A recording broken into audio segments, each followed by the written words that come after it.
చూసుకో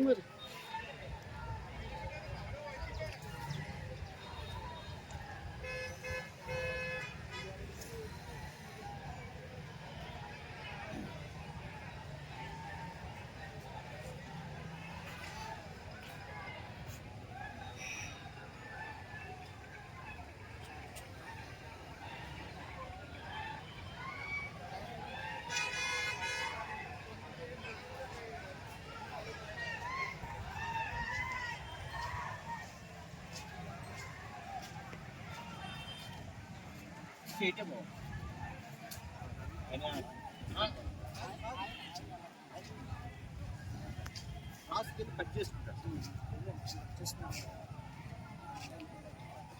బుద్ధాయ అందరికీ జై భీములు.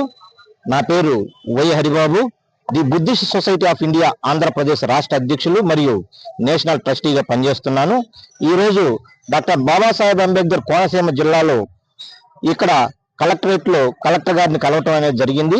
కలెక్టర్ గారిని కలవటంలో ముఖ్య ఉద్దేశం ఏంటంటే, మా సంస్థ చేత అనేక మంది వివాహకర్తలు దమ్మ మహామాతల పేరుతోటి ఈ జిల్లాలో వివాహాలు చేయటం అనేది జరుగుతుంది.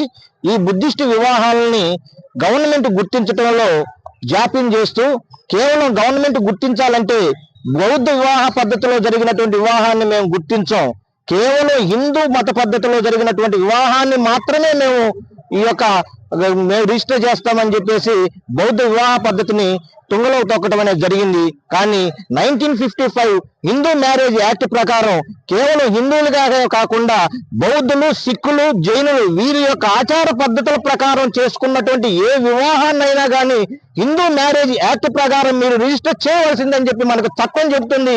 ఆ చట్టాన్ని ఈ రోజు వాళ్ళకి తెలియజేసి మాకు జరిగినటువంటి అన్యాయాన్ని చెప్పడం అనేది జరిగింది. జీలకర్ర, బెల్లం, అదే సప్తపది తంతు అనేది మా బౌద్ధ వివాహ పద్ధతిలో లేదు. మా యొక్క వివాహ పద్ధతులు కేవలం బుద్ధ వందనము, అదేవిధంగా వధూవరుల అంగీకారము, అదేవిధంగా సంఘ పెద్దల అంగీకారం, తరువాత దండల మార్పిడి, తరువాత వారికి బుద్ధుడు చెప్పినటువంటి వివాహ సూత్రాలను వాళ్ళకి తెలియజేసేటటువంటి మీదట మేము కేవలం తర్వాత దమ్మపాల గారితో మా యొక్క వివాహ తంతు ముగుస్తుంది. దీనికి సంబంధించి ఈ వివాహం జరిగినట్టుగా the Buddhist society of India Andhra Pradesh తరఫున తయారు చేసినటువంటి ఒక సర్టిఫికేట్ ని సపోర్టెడ్ డాక్యుమెంట్ గా మేము గవర్నమెంట్ వారికి ఇస్తున్నాం.